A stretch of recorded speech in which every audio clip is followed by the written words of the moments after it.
সিলেটে নানা আনুষ্ঠানিকতার মধ্য দিয়ে পালিত হচ্ছে জুলাই গণঅভ্যুত্থান দিবস। বিভিন্ন সরকারি, বেসরকারি ও বিভিন্ন রাজনৈতিক দলের কর্মসূচি রয়েছে দিনভর।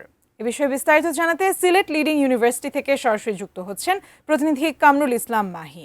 মাহি, আমাদের জানাবেন দিনব্যাপী কি কি কর্মসূচির মধ্য দিয়ে পালিত হচ্ছে জুলাই গণঅভ্যুত্থান দিবস?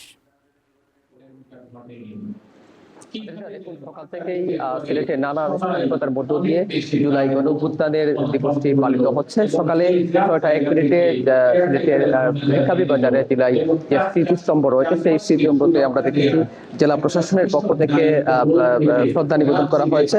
এর পাশাপাশি সিলেট জেলা প্রশাসন এবং সিলেট সিটি কর্পোরেশন থেকে নিয়ে সরকারি বেসরকারি যে দপ্তরগুলো রয়েছে সেই দপ্তরগুলো তাদের আনুষ্ঠানিক কার্যক্রম করেছে। এর পাশাপাশি আমরা দেখছি যে সিলেটের যে বিভিন্ন রাজনৈতিক দলের নেতাকর্মীরা রয়েছেন, বিশেষ করে বিএনপি, জামাতে ইসলাম থেকে নিয়ে বিভিন্ন রাজনৈতিক দলের নেতাকর্মীরা আসলে দিবসটি যথাযোগ্য মর্যাদায় পালন করছেন। আমরা এই মুহূর্তে আছি সিলেটের লিডিং ইউনিভার্সিটি এবং লিডিং ইউনিভার্সিটিতে জুলাই গণঅভ্যুত্থান দিবস উপলক্ষে আলোচনা সভা অনুষ্ঠিত হচ্ছে এবং এখানে আসার পরেই আমরা যেমনটি দেখেছি যে জুলাইয়ে যারা নিহত হয়েছিলেন, শহীদ হয়েছিলেন তাদেরকে আর্থিক সহায়তা প্রদান করা হচ্ছে এবং পাশাপাশি আহত এখানে উপস্থিত হচ্ছেন এবং এই মুহূর্তে যে জুলাই গণঅভ্যুত্থানের আলোচনা সভা অনুষ্ঠিত হচ্ছে এবং লিডিং ইউনিভার্সিটির ভিসি থেকে দিয়ে যে অন্যান্য যারা রয়েছেন এবং এই লিডিং ইউনিভার্সিটির প্রতিষ্ঠাতা রাকিব আলী সহ বিভিন্ন যে অতিথিরা রয়েছেন তারা আসলে জুলাই গণঅভ্যুত্থানের প্রেক্ষাপট এবং সেই সময়কে আন্দোলন কিভাবে দাঁড়া বেঁধেছিল এবং জুলাইয়ের যে ত্যাগ রয়েছে এবং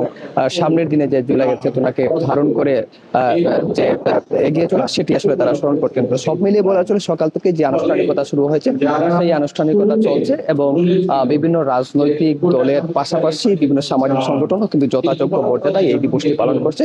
এর বাইরে সিলেটের শাহজালাল বিজ্ঞান ও প্রযুক্তি বিশ্ববিদ্যালয়, MC college, Madan Mohan college সব জায়গায় কিন্তু আমরা দেখছি যে এই দিবসটি আসলে যথাযোগ্য মর্যাদায় পালন হচ্ছে এবং দিবসটিকে ঘিরে কিন্তু প্রশাসনের পক্ষ থেকে ব্যাপক নিরাপত্তা নেওয়া হচ্ছে।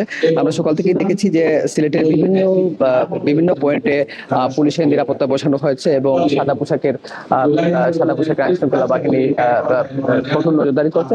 তো সব মিলিয়ে বলা চলে জুলাই গণঅভ্যুত্থানের যে দিবসটি সেই দিবসটি যথাযোগ্য মর্যাদায় সিলেটে পালিত হচ্ছে। তো সব মিলিয়ে এই ছিল আমার কাছে